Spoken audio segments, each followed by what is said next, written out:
राम राम, आदाब, सत श्री अकाल, जय हिंद, जोहार। मेरा नाम है अमित कुमार। आप देख रहे हैं हमारा खास कार्यक्रम क्या चल रहा। हम मौजूद हैं राजधानी लखनऊ के इको गार्डन में। यहाँ पर उत्तर प्रदेश पावर कारपोरेशन के जो संविदा कर्मचारी हैं, इनका संघ की बात किया जाए, वो यहाँ पर धरने पर बैठा है अपनी तमाम मांगों को लेकर। अगर मांगों की बात करें तो वो 24 सूत्री मांगों को लेकर बैठा। अगर मुख्य मांग की भी बात किया जाए तो वेतन बढ़ाने को जैसी तमाम मांगों को लेकर यहाँ पर बैठे हैं। जो कर्मचारियों की जो दुर्घटनाग्रस्त हो जाते हैं उनको जो है 10 लाख मुआवजा दिया जाए, तमाम मांगों को लेकर यहाँ पर बैठे हैं। हमारे साथ बात करने के लिए वो कर्मचारी हैं, इनसे बात करते हैं आखिर ज्यादा जानकारी के साथ किन मांगों को लेकर इनका पूरा प्रदर्शन चल रहा है और कब से प्रदर्शन चल रहा है। इसके पहले बात किया जाए तो कुछ समय पहले इनका प्रदर्शन जो है यही हुआ था। 4 महीने 4 दिन इनका प्रदर्शन हुआ था, लेकिन जो कोई भी निष्कर्ष नहीं निकला था। पहले देखा जाए तमाम कर्मचारियों के ऊपर एफआईआर दर्ज हुई थी। कहा गया था कि इनके ऊपर जो एफआईआर दर्ज हुई है वो एफआईआर हटा दी जाएगी, लेकिन इनका कहना है कि अभी जो एफआईआर दर्ज हुई थी वो नहीं हटाई गई है। तो बात करते हैं सर, किन मांगों को लेकर पूरा प्रदर्शन चल रहा है और कब तक चलेगा आपका पूरा प्रदर्शन यहाँ पर? पावर कारपोरेशन प्रबंधन द्वारा लेबर का अनुबंध करके लाइनमैन, उपकेंद्र परिचालक, कंप्यूटर ऑपरेटर और मीटर रीडिंग जैसे घातक और तकनीकी कार्य कराया जा रहा है। कर्मचारियों की आए दिन दुर्घटनाएं हो रही हैं, उसमें उनकी मौतें हो रही हैं। ईपीएफ में बड़े पैमाने पर घोटाला हुआ है। ईएसआई का लाभ नहीं मिल रहा है। कर्मचारियों को आए दिन कार्य से हटाने की धमकी दी जाती है, कार्य से भी हटा दिया जाता है। ठेकेदारी व्यवस्था के तहत ये जो सारे कार्य कराए जा रहे हैं, विभाग के नीतियों के अनुरूप ये मस्ट रोल व्यवस्था के तहत कार्य कराए जाने चाहिए। संगठन की मांग है कि विभाग के नीतियों के अनुरूप कर्मचारियों को मस्ट रोल व्यवस्था के तहत समायोजित कर कार्य कराया जाए, और जब तक मस्ट रोल व्यवस्था के तहत कर्मचारियों की तैनाती नहीं की जाती है तब तक उनके कार्य के अनुरूप अनुबंध किया जाए। उनके वेतन भुगतान में भेदभाव न किया जाए। उनका वेतन कम से कम उन्हें 18,000 दिया जाए ताकि वो भी अपने परिवार का भरण पोषण कर सके। सैनिक कल्याण निगम से तैनात कर्मचारियों का अनुबंध ये 30,000 का कर रहे हैं। संविदाकारों के माध्यम से तैनात कर्मचारियों का अनुबंध 13,000 का कर रहे हैं। दोनों कर्मचारी आउटसोर्स के हैं और दोनों का एक ही कार्य है, तो ये भेदभाव दूर किया जाए और दूर करते हुए 18,000 या तो वेतन दिया जाए या सैनिक कल्याण निगम की भांति वेतन का भुगतान कराया जाए या समान कार्य का समान वेतन दिया जाए। इसके बाद कर्मचारियों का बड़े पैमाने पर ईपीएफ में घोटाला हुआ है।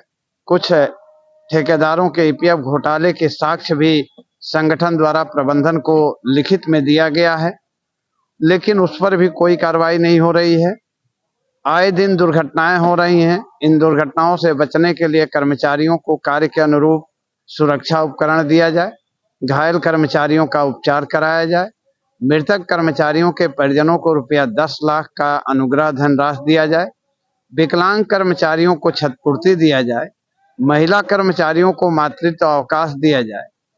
और इन सब चीजों को लेकर के जब हम लोग आंदोलित होते हैं तो इनके द्वारा मार्च 2023 में हजारों कर्मचारियों को कार्य से हटा दिया गया। बहुत से कर्मचारियों के खिलाफ फर्जी मुकदमे कायम कराए गए। हालांकि 19 मार्च 2023 को माननीय ऊर्जा मंत्री जी ने यह कहा था कि आंदोलन में प्रतिभाग करने वाले किसी भी पदाधिकारी या कर्मचारी का उत्पीड़न नहीं किया जाएगा या आंदोलन के दौरान की गई सभी कार्यवाहियों को वापस ले लिया जाएगा। ऐसा मैंने यूपीपीसीएल के चेयरमैन को निर्देशित कर दिया है। उन्होंने सबके सामने, मीडिया के सामने ये बात कही थी, लेकिन कोई भी उत्पीड़न वापस नहीं हुआ और आज भी कर्मचारी दर दर की ठोकरें खा रहे हैं। किसी के ऊपर से ऊर्जा मंत्री ने तो कहा था कि जिनके ऊपर एफआईआर दर्ज हुई उनकी एफआईआर हटा दी गई और जो मांगे हैं उस पर विचार किया जाएगा, जल्द से जल्द मांगे पूरी किया जाएगा। आप लोगों ने इसकी सहमति जताई थी, लेकिन उसके बाद भी आप लोगों की कोई मांगे क्या नहीं पूरी हुई? नहीं, इसी पर सहमति बनी थी, लेकिन इसमें से कोई बात नहीं मानी। बाद में सारी बातें मुकर लिया गया कि नहीं, हमने ऐसा नहीं कहा है।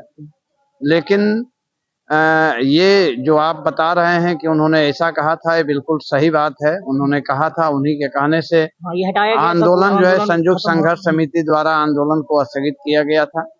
लेकिन उसके बाद कोई भी उत्पीड़न की कार्रवाई समाप्त नहीं की गई है, जिसको लेकर के हम लोग 11 चरणों में ध्यान आकृष्ट करने के लिए पावर कारपोरेशन का ध्यानाकर्षण कार्यक्रम चला रहे हैं। कल महापंचायत था इको गार्डन में। महापंचायत में अध्यक्ष पावर कारपोरेशन और प्रबंध निदेशक पावर कारपोरेशन को बुलाया भी गया था, लेकिन ये लोग नहीं आए, जिसके कारण आज से हम लोगों द्वारा आज 2 जनवरी 2024 से इको गार्डन आलमबाग लखनऊ में संगठन द्वारा 11 चरणों में घोषित कार्यक्रम के 11वें चरण में आज हम लोगों द्वारा यहाँ अनिश्चितकालीन धरना शुरू कर दिया गया।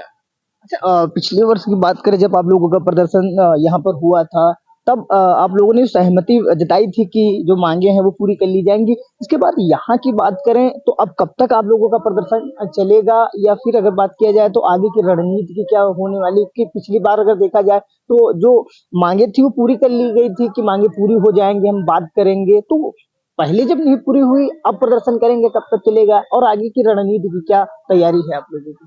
देखिए, वर्ष 2021 में हम लोगों ने इसी इको गार्डन में 4 माह 4 दिन तक आंदोलन किए। इस बीच हम लोग शक्ति भवन पर भी प्रदर्शन किए, राजभवन भी जाने का प्रयास किए, विधानसभा पर भी प्रदर्शन किए और तमाम प्रदर्शन किए। इस 4 माह 4 दिन के अंतराल में 7 दौर की वार्ता हुई, जिसमें एक दौर में त्रिपक्षीय वार्ता हुई माननीय ऊर्जा मंत्री जी के सामने। माननीय ऊर्जा मंत्री जी ने सभी बातों को सुन करके उन्होंने कहा कि इन लोगों की बात जायज है और प्रबंधन को निर्देशित भी किया था कि इन लोगों का वेतन वास्तव में काफी कम है, इतना कम नहीं होना चाहिए। वेतन इन लोगों का जो 18,000 की इनकी मांग है, ये इससे भी ज्यादा होनी चाहिए, लेकिन कम से कम जब इनकी जो मांग है उतना इनको दिया जाए। उन्होंने 2-3 कंपनियों के जो संगठन द्वारा साक्ष्य उपलब्ध कराए गए थे ईपीएफ घोटाले से संबंधित, उस साक्ष्य को प्रबंधन को दिया था और एमडी पावर कारपोरेशन को निर्देशित किया था कि इन कंपनियों की जांच कराई जाए। तो जांच हुई कि नहीं हुई? जांच बैठी थी, जांच बैठने के बाद जांच भी हुई, संगठन से सारे एविडेंस भी लिए गए, संगठन ने सारे एविडेंस उपलब्ध कराए, लेकिन जांच में क्या जांच हुई उसकी व्याख्या नहीं मिली। आज तक जांच कोई निष्कर्ष नहीं निकला, उसको दबा दिया गया ठेकेदारों से मिल करके, और आज तक कर्मचारियों को उसका लाभ नहीं मिला।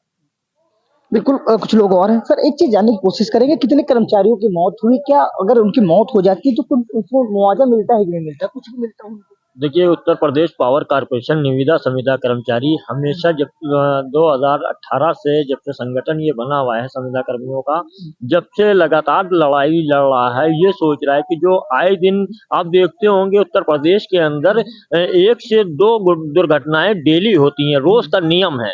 और हमारा कहने का मतलब है जिसका परिवार उजड़ जाता है और जिसके हाथ कट जाते हैं, पैर कट जाते हैं, तो जो लोग घायल कर्मचारी हैं उनके परिवार वालों को इतना देना चाहिए। ये क्या एक आंकड़ा ये है कि कितनों की मौत हुई, कितने घायल हुए, क्या कुछ विस्तार पूर्वक बता? जी बिल्कुल आंकड़ा है, ये मान के चलिए जैसे कि हमने अभी आपसे क्या बताया कि जैसे कि पूरे उत्तर प्रदेश के अंदर 2 से 3 रोज का नियम है दुर्घटना।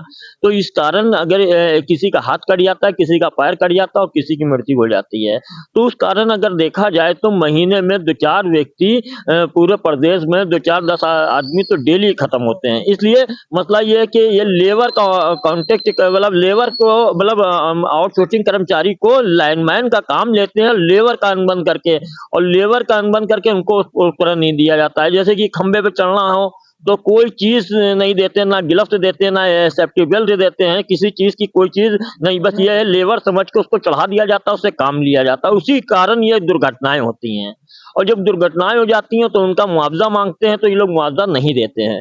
फिलहाल इसी जब जब दुर्घटना हो जाती है, जब हम लोग किसी कर्मचारी के शव को रख के आंदोलन करते हैं, जब उसके परिवार वालों को कुछ मिल पाता है, अन्यथा कुछ नहीं मिलता है जी। और अभी आपने देखा होगा कल हम लोगों ने महापंचायत करी थी। महापंचायत 2 पक्षों में होती है भाई। महापंचायत बुलाने का यही मेरा ऑप्शन था कि कम से कम दूसरे पक्ष भी आके सामने खड़े हों और आके पंचों के सामने ये बात कहें कि इनकी मांग गलत है। ये मैं नहीं कर सकता हूँ, ये नहीं हो पाएगी। तो वो लोग तो हमारे सामने आए नहीं, तो जाहिर सी बात है कि हमारी मांगे सही है, वो स्वयं गलत हैं जब ही ना सामने आए। अगर सामने आए होते तो हम लोगों की बातें स्वीकार करते वो। और अभी भी मैं पावर कारपोरेशन से कह रहा हूँ, अगर मेरी बात गलत है तो हम लोगों के ऊपर फौरन कार्रवाई करें, और अगर सही है तो उसको लागू करें। सरकार से भी मेरी यही से मांग है, मेरी यही सरकार से भी मांग है।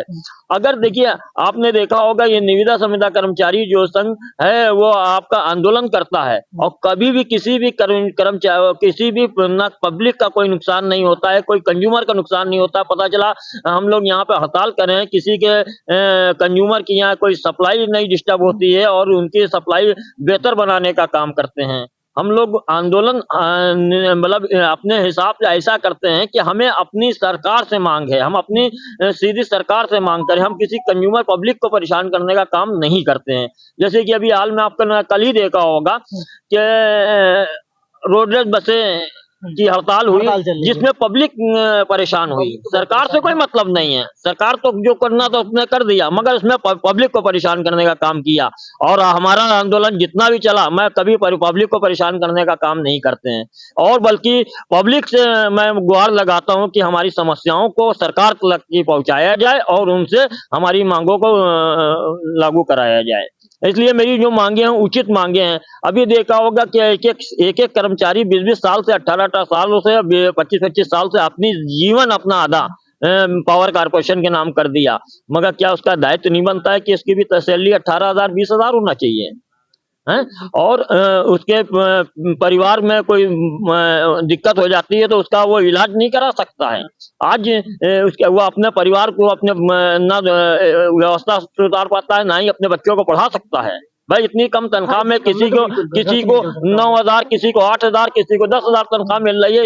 इतनी कम तनख्वाह में किसी टाइम से सैलरी आ जाती है? नहीं, टाइम से अब जाके जब से हम लोग संगठित हुए हैं, जब तक कि एकजुट हुए हैं, अब जाके कहीं दूसरे महीने तनख्वाह आती है, कहीं पे 1 महीने पे आ जाती है, कहीं पे मतलब मिलती रहती है तनख्वाह। मगर यही है कि इतनी कम तनख्वाह में ये व्यवस्था घर का परिवार चला नहीं सकता है। ना कोई सवाल ही नहीं। बिल्कुल हमारे साथ बात करने के लिए सर, जिस प्रकार से देखा जाए, आपने जो पिछली बार प्रदर्शन किया था तो पूरी तरह से कार्य बहिष्कार किया था, कोई कर्मचारी काम नहीं कर रहा था, तो क्या इस बार वैसा ही जब रणनीति होगी तो क्या वैसा ही रणनीति बनाई जाएगी कि कार्य बहिष्कार किया जाए? ये जरूरी है, रणनीति बनाने पड़ेगी। अगर नहीं कुछ करते हैं तो हम लोग बैठे, हम तो भिखारी है, भिक्षा मांग रहे हैं बैठे। सरकार मंत्री जिस प्रकार से आप लोगों को आश्वासन देके बैठा दिए थे पिछली बार कि जो है मांगे आपकी पूरी कर लेंगे, तमाम बार वार्ता हुई, तमाम बार मंत्री ने आपको बुलाया, तो उसके बाद क्यों नहीं आप लोगों की मांगे मान नहीं है? क्या मांगे आप लोगों की जायज नहीं है? मांगे 101% जायज है, लेकिन ये लोग देना नहीं चाहते, अपनी अटैची भरना चाहते हैं। अब बताइए इसमें हम क्या करें? भाई उनसे छीन तो लेंगे नहीं, मांग सकते हैं, लेकिन उस पर जो है तो इन लोगों ने जो है तो यानी इधर जनता का भी शोषण कर रहे हैं और कर्मचारी का भी शोषण कर रहे हैं, और ये सब शोषण ही शोषण कर रहे हैं, दे कुछ नहीं रहे हैं। जनता का ये शोषण है कि जब यहाँ पर आदमी इकट्ठा होता है, उसकी बिजली फेल होती है, बैठा है आदमी, आम पब्लिक को भी दिक्कत होती है, आम पब्लिक को दिक्कत होती है, बिजली फेल हो जाती है, नहीं काम हो पाता है। तो इधर पावर कारपोरेशन का भी नुकसान कर रहे हैं, घाटा कर रहे हैं, और इधर हमारे कर्मचारियों का भी घाटा दिखा रहे हैं। क्यों दिखा रहे हैं? ये इनकी सोच है। ये जितने आश्वासन अभी तक दिए हैं सब झूठे आश्वासन दिए हैं, एक भी सही आश्वासन नहीं दिया इन्होंने। जानने की कोशिश करेंगे इसके बाद जिस प्रकार से जो ऊर्जा मंत्री ने आश्वासन दिया था, उसके बाद जब मांगे नहीं पूरी की गई तो क्या आप लोगों ने फिर से अवगत कराया कि जो है क्यों नहीं की गई, जानने की कोशिश? सैकड़ों लेटर दिए हैं, उसके बाद सैकड़ों लेटर जा चुके हैं कि आप ये उत्तर क्या आता है? उधर से कोई उत्तर नहीं मिलता, कोई उत्तर नहीं मिलता है, सब बंद रखते हैं, उत्तर अपने बंद रखते हैं।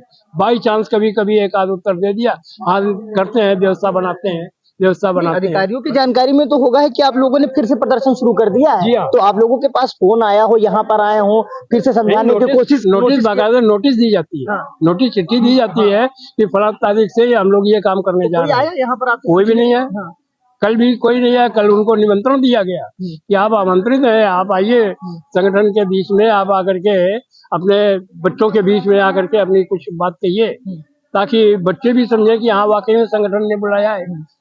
इससे संगठन की भी मर्यादा ये भंग करने का प्रयास कर रहे हैं, तो ऐसा तो नहीं हो पाएगा। अगर संगठन की मर्यादा को भंग करने का अगर ये सोच रहे हैं तो ये कभी नहीं हो सकता है। मर से मर जाएगा कर्मचारी, लेकिन संगठन भंग नहीं होने देंगे। कब तक चलेगा? अब ये इसका कोई सीमा नहीं है। पिछली में तो 4 महीने 4 दिन चला, अब की अगर 6 महीने चलेगा, 7 महीने, साल भर चलेगा तो साल भर चलाएंगे। पिछली बार कोई निष्कर्ष नहीं निकला तो हाँ। क्या इस बार जब तक इस बार फिर और तरीके से निकालेंगे। पिछली बार जो तरीका अपनाया था वो अपना नई तरीका हमारा सफल हुआ।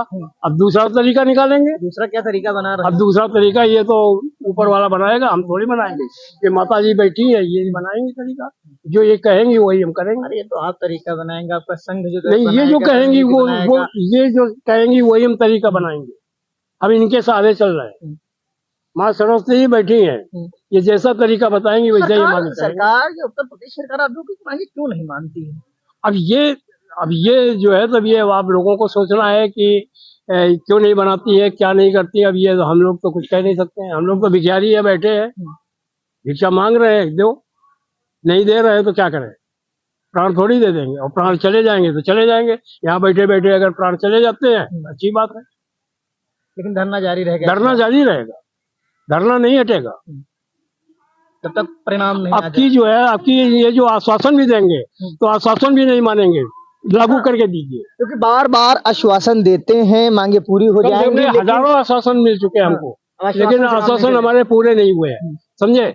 आपकी अगर आश्वासन नहीं मानेंगे, आपकी हम लेकर के ही मानेंगे तब यहाँ से हटेंगे। ऐसे हटने वाले नहीं, ऐसे हटने वाले नहीं है। बहुत अजर समझो, बरगद की बट समझो हमें। हम आपकी बात ठान के घर से आए, ठान से हमेशा हम ठान के कहाँ के रहने वाले हैं आप लोग? हम कानपुर के रहने वाले हैं। तो कितनी दिक्कत होती है यहाँ रहना, यही सब कुछ, और वही कड़ाके की ठंड, किराया 4,000 रुपए का किराया देते हैं और आराम से रहते हैं, और रह करके यहाँ पर बैठते हैं। यहाँ करके घर का पैसा फूंक रहे हैं। संगठन से भी इतना चंदा भी नहीं आता है कि मुझसे काम करें। न हम किसी के आगे मांगने जाते हैं कि चंदा आप हमको दीजिए। भाई चंदा जो आता है वो उन्हीं के काम में सब लग जाता है, हमारे पास कुछ पैसा नहीं बचता। करें तो क्या करें? लेकिन अगर संगठन बना है तो संगठन को जिंदा रखना है, बस ये हमारी मांग है। ये उत्तर प्रदेश पावर कारपोरेशन के कर्मचारी थे, जिनका साफ तौर पर कहना है कि ये अब तब तक इनका प्रदर्शन जारी रहेगा जब तक इनकी मांगे अब पूरी नहीं हो जाएं। पिछली बार इनका प्रदर्शन 4 महीने 4 दिन चला था, और जो ऊर्जा मंत्री थे उन्होंने कहा था कि इनकी जो मांगे हैं वो जायज हैं, मांगों को मान लेंगे और अपना ये प्रदर्शन जो है या धरना जो है वो खत्म कर दें। लेकिन इनका साफ तौर पर यही कहना है कि इनकी जो पहले जो मांगे थी वो नहीं माने, जिसके कारण इनका फिर से प्रदर्शन अब शुरू हो गया है। अगर सरकार इनकी मांगे अब नहीं मानती है तो इनका प्रदर्शन आगे चलकर जैसे पहले था, पूरी तरह से कार बाधित किए थे, तो वैसा ही प्रदर्शन फिर से देखने को मिलेगा। बड़ा सवाल उठता है कि इनकी मांगे सरकार क्यों नहीं मान रही है। कैमरा पर्सन जयसना तिवारी के साथ अमित सिंह, इंडिया वर्सेस 18, लखनऊ।